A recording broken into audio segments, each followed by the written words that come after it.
अमरावती जिले के सबसे महत्वपूर्ण बेलोरा ग्राम पंचायत चुनाव का परिणाम घोषित हो गया है। बेलोरा में विधायक बच्चू कडू के भाई सरपंच चुने गए हैं। अमरावती जिले में बेलोरा ग्राम पंचायत के नतीजे की ओर सबका ध्यान था। विधायक बच्चू कडू के गांव बेलोरा ग्राम पंचायत पर प्रहार का परचम फहरा है। बच्चू कडू के भाई भैया साहिब कडू ने सरपंच का चुनाव 1234 मतों से जीता है। उन्होंने कांग्रेस के दत्ता विधाते का पराभव किया। ये चुनाव बच्चू कडू के लिए प्रतिष्ठा का माना जा रहा था। बेलोरा ग्राम पंचायत में विधायक बच्चू कडू के गुट के 13 में से 13 सदस्यों ने जीत हासिल की है। जीत के बाद जल्लोष किया गया।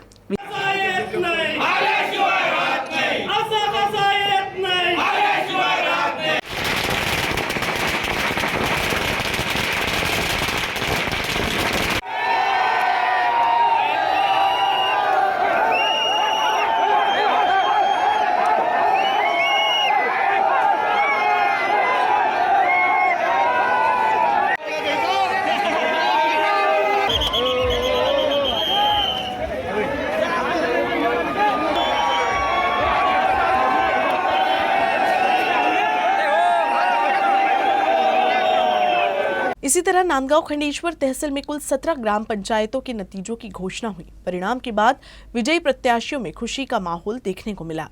नांदगांव खंडेश्वर तहसील की 17 ग्राम पंचायतों के चुनाव के परिणाम घोषित हुए हैं। तहसील में 17 ग्राम पंचायतों में से एक ग्राम पंचायत निर्विरोध चुनी गई। शेष 16 विजयी ग्राम पंचायत के चुनाव घोषित हुए। प्रत्याशियों ने जीत के बाद जश्न मनाया। साथ ही मतगणना कार्यक्रम में भी किसी भी प्रकार की अप्रिय घटना को रोकने के लिए नांदगांव खंडेश्वर पुलिस ने पुलिस बल तैनात किया था। निर्वाचन निर्णय अधिकारी तहसीलदार पुरुषोत्तम भुसारी ने सभी विजयी उम्मीदवारों को बधाई दी और तहसील के मतदाताओं के प्रति आभार व्यक्त किया, क्योंकि वोटिंग की गिनती बहुत शांतिपूर्ण तरीके से संपन्न हुई।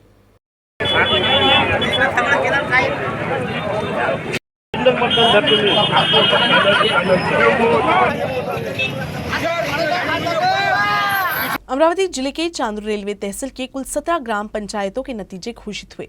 तहसील में कांग्रेस का दबदबा रहा।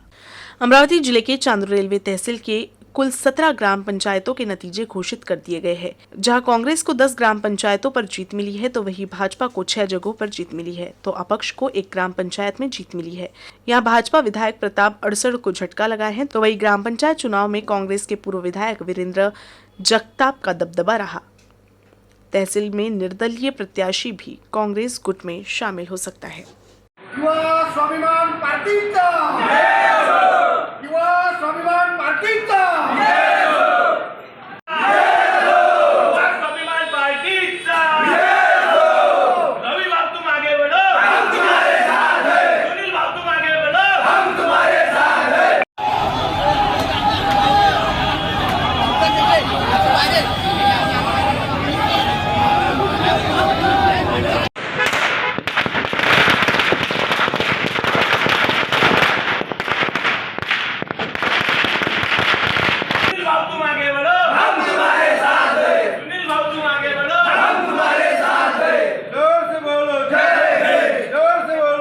राज्य विधानमंडल का शीतकालीन सत्र सोमवार से नागपुर में शुरू हो गया है। राज्य भर के मंत्री और विधायक सत्र के लिए नागपुर पहुंच गए हैं। इन सबके बीच शिवसेना पार्टी प्रमुख उद्धव ठाकरे और शिवसेना विधायक आदित्य ठाकरे भी नागपुर आए हैं, जिस पर विधायक रवि राणा ने उद्धव ठाकरे और आदित्य ठाकरे की आलोचना की है। फडणवीस साहेब यांनी दोघांनी विदर्भाच्या लोकांना न्याय देण्यासाठी, विदर्भाच्या जनतेला न्याय देण्यासाठी जी परंपरा जे चालू आहे त्या परंपरेला कायम ठेवून विदर्भामध्ये अधिवेशन ठेवलं आणि त्या अधिवेशनामध्ये पहिल्यांदा उद्धव ठाकरे खऱ्या अर्थानं त्यांचं नाव आहे बापू आणि त्यांचा मुलगा म्हणजे पप्पू आदित्य ठाकरे, हे दोघंही विदर्भाच्या धर्तीवर अधिवेशनामध्ये येत आहे, आलेले आहे। मला त्यांना विनंती आहे की या अधिवेशनामध्ये पूर्णपणे ते चालू द्या। कुठल्याही प्रकारचा गोंधळ करू नका, राजकारण करू नका। तुमच्या हाती सत्ता दिल्यानंतर तुम्ही ते करू शकले नाही, ते खऱ्या अर्थानं देवेंद्र फडणवीस साहेब करत आहे। आणि ज्या पद्धतीनं आज सुनील प्रभूने सभागृहामध्ये बोलले की बंगल्यांवर साफसफाई करायसाठी आणि मोठ्या प्रमाणात खर्च केला। अरे तुम्ही कधी इथे अधिवेशन घेतलं नाही, कधी तुमचे मंत्री विदर्भात आले नाही, तुम्ही कधी त्या रविभवनमध्ये थांबले नाही। तुमची 2.5 वर्षाची धूळ जी आहे ते साफ करणं गरजेची होती।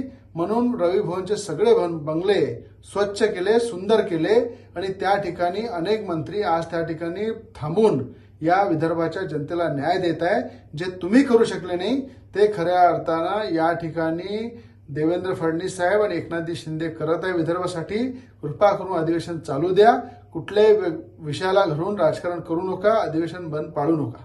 विधायक रवि राणा का कहना है, अमरावती में उमेश कोल्हे हत्याकांड में राष्ट्रीय जांच एजेंसी द्वारा सौंपी गई रिपोर्ट की वजह से कोल्हे परिवार को न्याय मिला. आज एनआयएने काल जे आरोप पत्र जे दाखल केलं त्याच्यामध्ये पूर्ण पर्दाफाश झालेला आहे की उमेश कोल्हे यांच्या प्रकरणामध्ये यांची जी हत्या झाली आहे ती नुपूर शर्मा याची पोस्ट फेवरमध्ये केल्यामुळं, हिंदुत्वाचा कुठेतरी समर्थन केल्यामुळं या ठिकाणी उमेश कोल्हेची हत्या झाली. तर आज मी विधानसभेमध्ये मागणी करणार आहे की ज्यांनी फोन करून हे प्रकरण दाबण्याचा प्रयत्न केला अशा उद्धव ठाकरेंची चौकशी झाली पाहिजे आणि जे सीपी आरती सिंग त्या ठिकाणी होत्या त्यांची सुद्धा चौकशी झाली पाहिजे. जर देशाच्या गृहमंत्र्यांनी लक्ष घातलं नसतं तर ही केस रॉबरी म्हणून बंद झाली असती आणि त्या ठिकाणी कुठंतरी महाविकास आघाडी सरकार त्या कोल्हे प्रकरणावर कुठेतरी पर्दाफाश केला असता.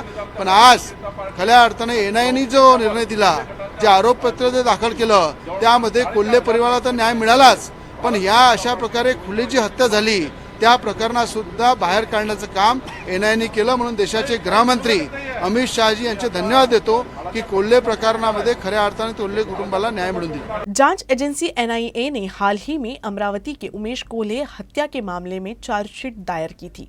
एनआईए की चार्जशीट में खुलासा हुआ है कि तबलीगी जमात ने ही उमेश कोल्हे की हत्या कराई थी. इसी मुद्दे पर बीजेपी प्रवक्ता शिवराय कुलकर्णी ने प्रतिक्रिया दी है. अमरावतीचे व्हेटरनरी दवा विक्रेते उमेश कोल्हे यांचा खून सरतन से जुदा अंतर्गत झालेला आहे आणि नुपूर शर्मा यांच्या पोस्टला समर्थन केलं आहे म्हणून झाला आहे. हा आरोप सगळ्यात पहिले मी केला होता.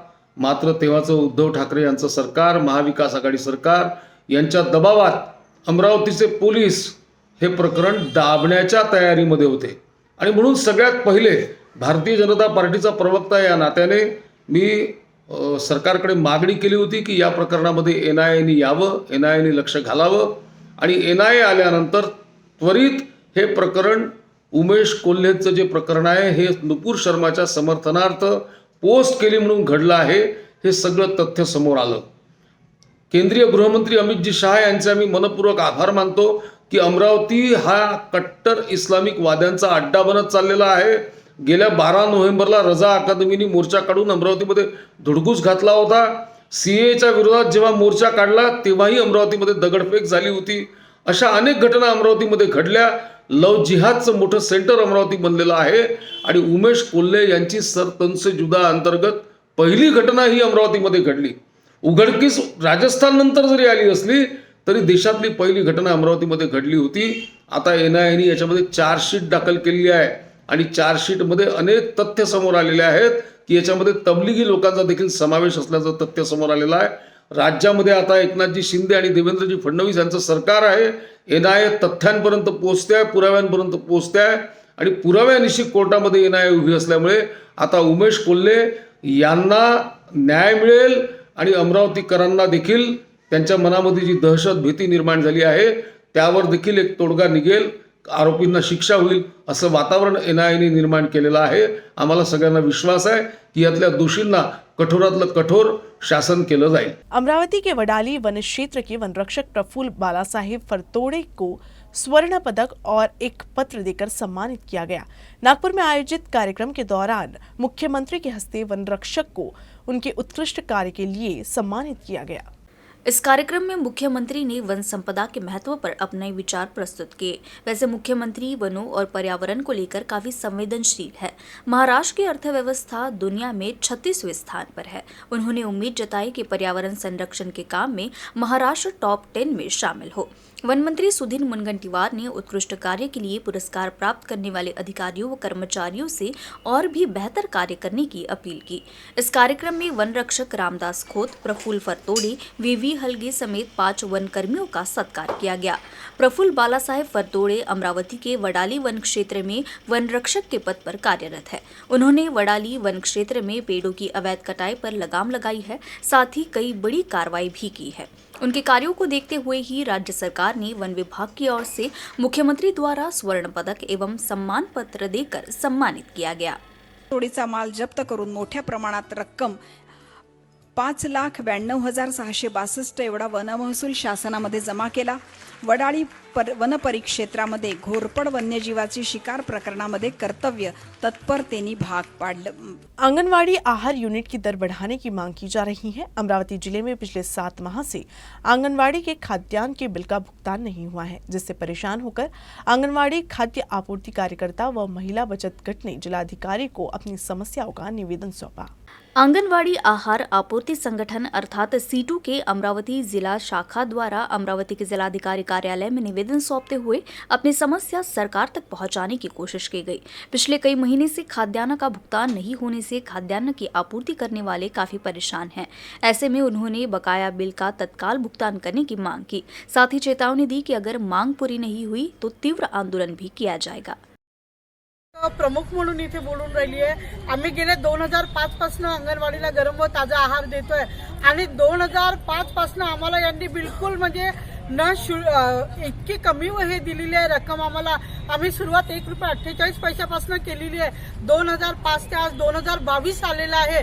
त्यांनी आम्हाला आजही नुसतं ₹8 युनिटवर ठेवलेलं आहे की जिथे 10 रुपये 15 रुपयामध्ये अर्धा कप चहा मिळतो, तिथे ₹8 मध्ये आम्हाला उसळीपासून तर पोह्यापासून तर पुलावपासून द्यावं लागतं आणि त्याला सपोर्टिंग आहार म्हणून दुसरा पोहे, चिवडा, लाल गुळदाणे चे लाडू हे सुद्धा आम्हाला द्यावं लागतं ते की जे करून आम्हाला परवडत नाहीये।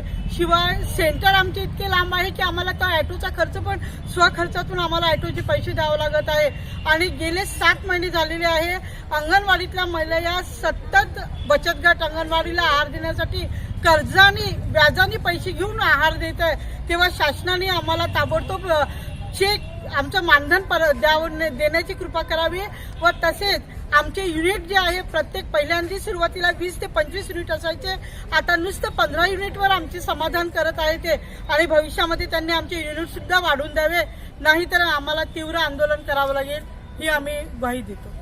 अमरावती में ऊर्जा विभाग के सेवानिवृत्त कर्मचारियों ने पेंशन और अन्य मांगों को लेकर जोरदार प्रदर्शन किया। राष्ट्रीय संघर्ष समिति EPS 95 के राष्ट्रीय अध्यक्ष अशोकराव राउत ने अमरावती रेलवे स्टेशन के सामने विद्युत कर्म सहकारी क्रेडिट संस्था ऊर्जा विभाग के सभागृह में एक अहम बैठक का आयोजन किया। कर्मचारी सेवानिवृत्ति वेतन योजना 1995 के तहत 1000 रुपए की न्यूनतम पेंशन बढ़ाने की मांग की गई। भारत के कई राज्यों में 7500 रुपए प्रतिमाह पेंशन और महंगाई भत्ता दिया जा रहा है, इसलिए अब राज्य में भी ऊर्जा विभाग के सेवानिवृत्त कर्मचारियों ने न्यूनतम पेंशन में वृद्धि की मांग की है। इस बैठक में प्रदेश भर से सेवानिवृत्त कर्मचारी एवं अधिकारी उपस्थित थे। इस मौके पर अपनी मांगों को पूरा करने के लिए नारेबाजी की गई।